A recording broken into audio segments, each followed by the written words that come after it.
이경장 그 확신부터 의심해. 수연아, 수연아. 오빠가 죽인 거야.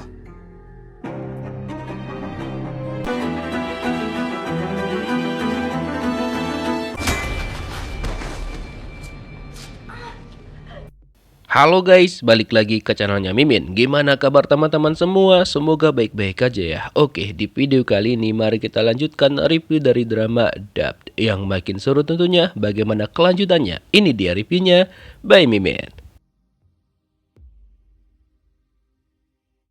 By the way, terbongkarlah semuanya karena ternyata ketika Suhyun itu lagi disekap sama Choi Young Min, ternyata Sung Hui tahu semuanya. Bahkan pada hari itu sebenarnya dia datang ke tempatnya Suhyun dan juga memberikan dia minuman ataupun sejenis jus.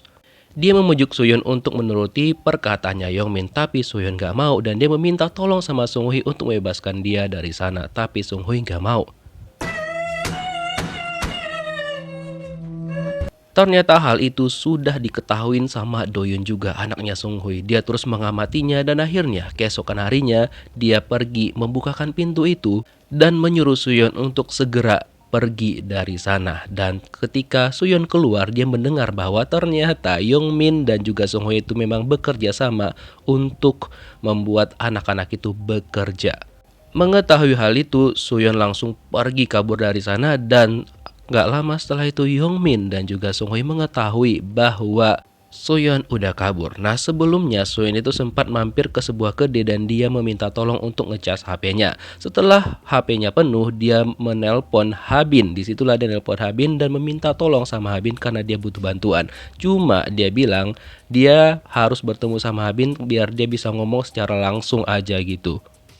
Namun karena polisi belum mengetahui cerita yang sebenarnya, jadi mereka itu masih menyalahkan Habin termasuk Lee Hyo-jin. Walaupun Habin sudah menjelaskan sama Hyo-jin kenapa dia ada di sana pada hari itu, karena kan si Suhyun nelpon dia dan juga meminta tolong sama dia. Jadi sebagai teman yang baik, jadi dia itu pergi ke sana untuk ngecek keadaannya Suhyun.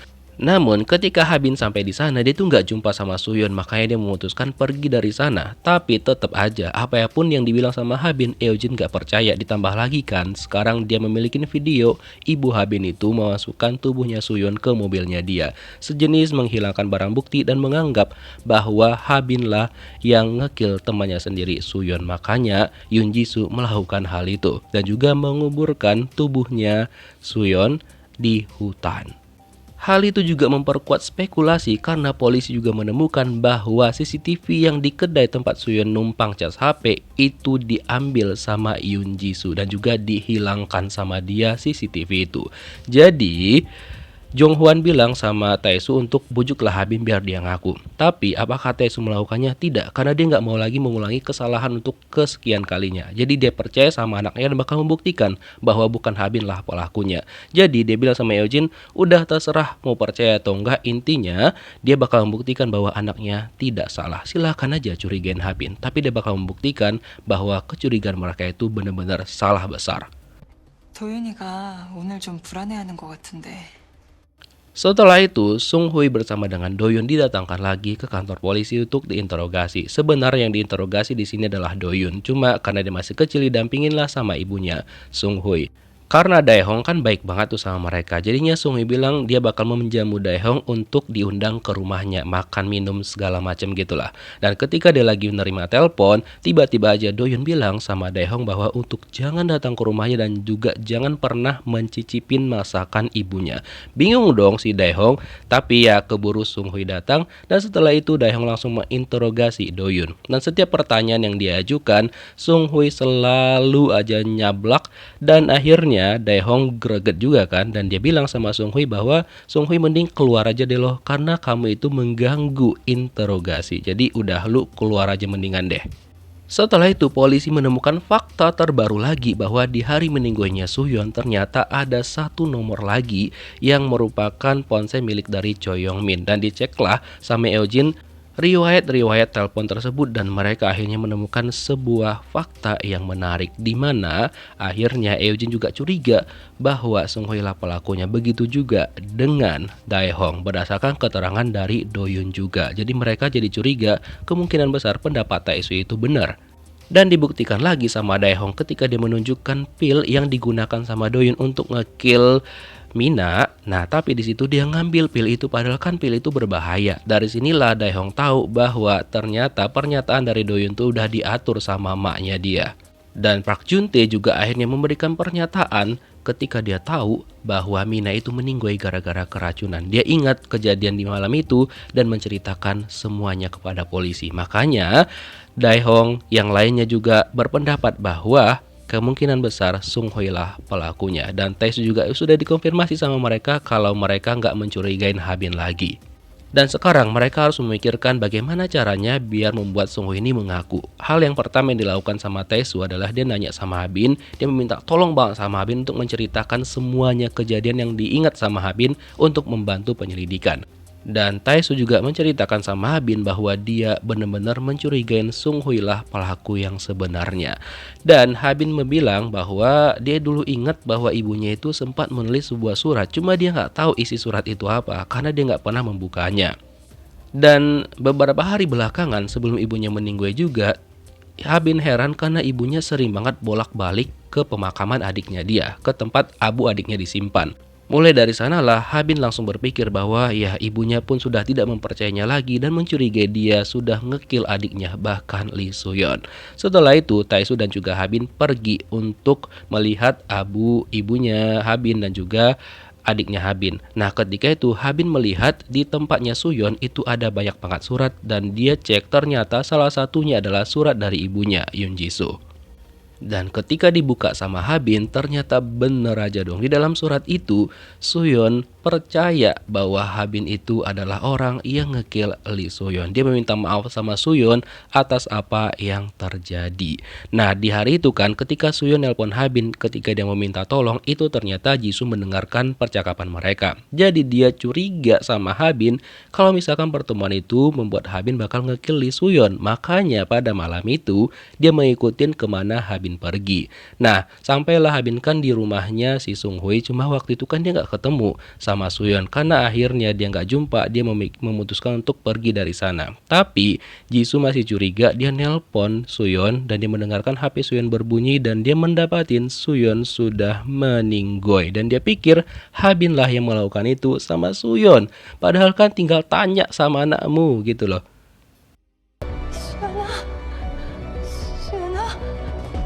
Oleh karena dia panik banget, makanya dia mengambil tubuhnya Soo-yeon, memasukkan ke mobilnya dan juga menguburnya di hutan. Dan pada hari itu juga dia mendapatkan SMS dari Choi Young-min. Disitulah Choi Young-min mulai memeras dia. Karena kalau misalkan dia nggak ngasih uang sama Choi Young-min, maka nanti bakal dilaporkan bahwa Habin lah yang ngekill Lee Soo-yeon. Aduh, dan keesokan harinya sebenarnya Habin tuh ngerasa bahwa ibunya itu mulai depresi berat dan dia mengirimkan pesan sama ibunya, bahkan memasak sama ibunya dan menyuruh ibunya juga untuk ke psikiater agar kesehatan mental ibunya bisa pulih. Tapi ternyata ibunya kan tetap curiga sama Habin dan gak mau percaya, bahkan bertanya pun kagak sama anaknya. Makanya dia setelah itu menghancurkan barang bukti berupa CCTV dan dia pergilah ke rumahnya si Sung Hoi. Dan dia tahu bahwa Sung Hoi lah orang yang memeras dia. Dan dia pengen memastikan apakah betul Habin yang ngekill Lee Soo-yeon atau tidak. Dan dia percaya aja dengan apa yang dibilang sama Sung Hoi, bahwa Habin lah yang ngekill Lee Soo-yeon. Dan dia menyaksikan semua itu. Bodohnya Jisoo ini, dia enggeh-enggeh aja padahal nggak nanya di dua sisi. Harusnya dia nanya juga sama anaknya. Karena rasa bersalahnya itulah makanya dia memutuskan untuk mengakhiri hidupnya. Bayangin gimana perasaan Taesu dan juga Habin membaca dan mengetahui semua itu. Aduh. Karena itulah Habin bilang sama ayahnya bahwa udah jangan tangkap Sung Hoi. Pokoknya dia pengen balas dendam sama Sung Hoi karena Sung Hoi harus merasakan apa yang dirasakan sama emaknya dia. Dan Taesu juga disalahkan sama Habin atas apa yang terjadi kepada ibunya. Karena ketika ibunya lagi depresi banget, Seharusnya Taesu itu mendampingin mereka berdua, tapi Taesu malah memilih untuk pergi meninggalkan mereka dan juga seolah-olah nggak peduli dengan kehidupan mereka. Jadi Habin minta tolong banget sama Taesu untuk jangan nangkap Sung Hui biar dia yang menyelesaikan semuanya. By the way, polisi akhirnya menemukan Sung Hui menyimpan uang-uangnya Yongmin di penginapan yang sempat dia bayar beberapa waktu lalu. Setelah itu kan, dia dipanggil lah ke kantor polisi dan ditanyain tuh tentang hal tersebut. Tapi tetap aja dia ngelak. By the way, pada hari itu Habin tiba-tiba tertangkap kamera membawa Doyun pergi ke suatu tempat. Mereka berpikir dan Taesu juga takut kalau misalkan apa yang dibilang sama Habin sama dia itu bakal kejadian. Habin mau balas dendam. Dikejarlah sama polisi termasuk Jang Taesu untuk pergi ke lokasi karena dia khawatir banget kalau misalkan Habin itu kehilangan akalnya. Nah, di sini Habin membawa Doyun, dia bilang bahwa Suyun itu pengen bertemu sama dia. Cuma setelah itu nggak tahu diapain tuh si Doyun sama Habin. Karena nggak lama setelah itu Habin pergi ke kantor polisi karena dia tahu bahwa Sung Hui berada di sana. Karena dia udah mendidih banget dan juga emosi jiwa, dia masuk ke kantor polisi dan melihat Sung Hui dan bersiap-siap untuk ngekill Sung Hui untuk membalaskan dendamnya dia. Tapi untung aja pada saat itu Taesu sampai ke kantor polisi tepat pada waktunya dan dia berusaha untuk menghentikan Habin. Karena kalau enggak, Habin malah bisa dicap sebagai killer. Dan untung aja setelah ditahan sama Taesu, dia berusaha untuk menahan emosi anaknya. Akhirnya Jang Habin menghentikan aksinya. Dan di sini juga Taesu meminta maaf banget sama Habin atas apa yang terjadi selama ini. Dan akhirnya mereka berdua secara emosional menyelesaikan permasalahan di antara mereka berdua. Karena masalah hati itu cukup rumit dan juga ribet ya kan guys. Nah akhirnya Taesu mengakui kesalahannya sama Habin dan meminta maaf terus-terusan sama Habin. Terutama juga dia ngerasa bersalah sama istrinya. Dan akhirnya pertanyaan yang dia pengen tanya sama Habin tentang anaknya yang satu lagi, adiknya Habin, Hajun. Apakah Habin benar-benar nge-kill Hajun ataupun tidak? Habin bilang enggak dan dia percaya sama Habin. Cuma nggak dikasih tahu tuh sebenarnya apa yang terjadi sama adiknya Habin. Dan setelah itu Taesu meminta maaf lagi sama Habin dan dia berjanji bakal ngerawat Habin lebih baik lagi. By the way, nasibnya Doyun itu ternyata baik-baik aja. Habin cuma ninggalin dia di taman bermain, bahkan Habin memberikan dia makanan ataupun cemilan untuk dia makan. Setelah itu Taesu menginterogasi Sung Hui dan Sung Hui nggak bisa ngelak lagi. 폐공장 갔었죠. Walaupun Sung Hui tetap aja menyalahkan Choi Yong-min, pokoknya dia bilang semua diatur sama Yong-min. Yong-min lah yang ngejar Lee Soo-hyun dan dia menyaksikan semuanya. Bahkan Yong-min juga lah yang memeras Yoon Ji-soo. Padahal sebenarnya enggak. Jadi di hari itu Sung Hui kan bertemu sama Soo-yeon. Jadi dia meminta Soo-yeon untuk pulang dan menuruti permintaan dia sama Yong-min. Cuma Soo-yeon gak mau dan mengancam bahwa dia bakal melaporkan ke polisi. Nah karena kesel sama Soo-yeon, akhirnya Sung Hui ini mengambil tindakan dengan mukul Soo-yeon. Setelah itu dia langsung nyekek hingga Soo-yeon itu kehilangan nyawanya. 영민이가 어떤 여자애가 Dan rekaman yang ada di HP-nya Yongmin itu dipulihkan lagi sama polisi dan semua terungkap di sana, terutama ketika Sung Hui merekam ketika si Lee Soo-hyun itu meninggoy. Jadi dia ngerekam menggunakan HP-nya Yongmin biar Yongmin lah yang disalahkan untuk hal itu. Nah by the way pada malam itu kan setelah Soo-hyun meninggal datanglah Habin. Nah Habin gak melihat di mana Soo-hyun berada, makanya dia pergi setelah itu karena tubuhnya Soo-hyun disembunyikan sama si kampret Sung Hui itu. Setelah Habin pergi dan juga situasi aman menurut Sung Hui, dia mengeluarkan tubuh Soo-yeon lagi. Nah ketika itu HP-nya Soo-yeon kan berbunyi karena Yoon Ji-soo menelpon dia. Nah Sung Hui panik banget, dia bersembunyi lagi. Nah disitulah Yoon Ji-soo berpikir bahwa Habin lah yang ngekill Lee Soo-yeon, padahal kan dikill sama si Dakjal ini. Nah pada saat itulah Sung Hui mengambil kesempatan dengan merekam semua apa yang dilakukan sama Yoon Ji-soo, termasuk ketika dia memasukkan tubuhnya Soo-yeon ke mobilnya dia. Haduh, dan setelah itulah dia melaporkan kepada Yongmin bahwa dia melihat seorang perempuan ngekill Soo-yeon. Bersandiwara lagi lah dia seolah-olah biar Yongmin tuh percaya sama dia. Tapi kebohongan dari Sung Hui ini nggak bisa bertahan lama karena polisi sudah menemukan bukti-bukti semuanya itu sudah terekam jelas di sana. Akhirnya ya Sung Hui terpaksalah mengaku, ditambah lagi pada waktu itu kan terekam bahwa dia duluan sampai di sana sebelum Yong Min, Jisoo dan juga Habin. Bahkan anaknya sendiri juga mengakuin semua itu dan juga menceritakan semuanya kepada Daehong. Kena kau kan? Nah setelah itu Taesu bilang sama Habin semuanya udah berakhir dan Habin terbukti tidak bersalah sama sekali. Dan dia berjanji bakal menjaga Habin sampai Habin benar-benar bisa merasakan jati dirinya sendiri. Karena kan Habin itu memang sedikit berbeda dengan anak-anak lainnya. By the way, untuk ayahnya Park Jun-tae itu dia benar-benar nyesel banget.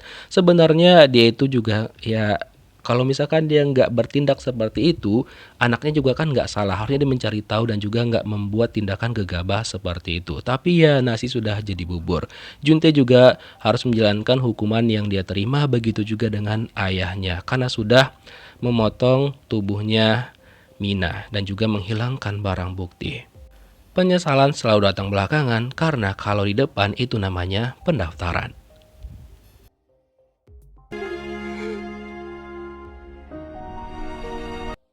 Taesu akhirnya berbaikan dengan Jung Hwan dan dia juga memutuskan untuk mengundurkan diri dari pekerjaannya karena dia pengen menghabiskan waktu lebih banyak dengan anaknya dia, Jang Habin. Ya mereka berdua ibaratnya kayak love-hate relationship gak sih antara rekan gitu kan. By the way, begitu juga dengan Daehong dan juga Eojin, mereka sama-sama mengakuin kesalahan mereka ketika mereka dalam penyelidikan. Dan Daehong juga sempat ingin mengundurkan diri, cuma Eojin bilang ya nggak apa-apa kok, polisi juga ada yang berbuat baik, berhati baik sama seperti dirimu. Jadi ya kerjakan aja sesuai porsinya dan mereka tidak akan mengulangi kesalahan mereka lagi. Dan ketika menyelidikin mereka bakal lebih berusaha untuk mencari fakta-fakta lagi sebelum memutuskan. Dan setelah itu kan Taesu berpamitan sama rekan-rekannya dan mereka sebenarnya ngajak dia untuk makan bersama, cuma tetap aja dia nolak karena dia pengen makan sama Habin. Tapi dia bilang kali ini berbeda, dia bilang oke, kapan-kapan gak apa-apa lah. Dan membuat teman-temannya ngerasa bahwa Taesu sudah membuat perubahan bagi dirinya yang lebih baik lagi dan sudah mulai mau bersosialisasi. 축하해.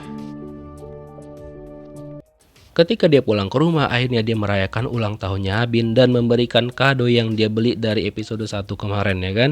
Akhirnya dibukalah kadonya sama Habin yang ternyata itu adalah isinya jam tangan. Ditanya sama Habin, kok jam tangan? Taesu bilang, ya nggak ada alasan khusus sih. Dan begitulah mereka berdua menjalani kehidupan mereka lagi dan Habin pun akhirnya sudah menerima semuanya, begitu juga dengan Jang Taesu. So begitulah ending drama ya teman-teman. Menurut kalian bagaimana? Untuk Sung Hui walaupun gak ditunjukkan tapi dia sudah mendapatkan hukuman yang setimpal untuk dirinya.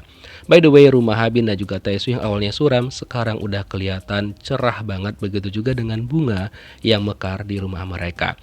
By the way, terima kasih sudah menonton drama ini dari episode 1 hingga terakhir. Nonton reviewnya di channelnya Mimin. By the way, Mimin berpesan bahwa kalau misalkan kita memiliki orang terdekat yang membutuhkan bantuan kita ataupun kondisinya tidak senormal manusia-manusia lainnya, tolong bimbinglah dia dan jangan judge mereka. Karena mereka juga butuh perhatian dari kita dan juga butuh orang yang dekat sama dia dan juga percaya kepada dirinya. Begitulah teman-teman, sampai jumpa lagi di review drama menarik lainnya. By the way, sehat-sehat kalian ya. Bye-bye.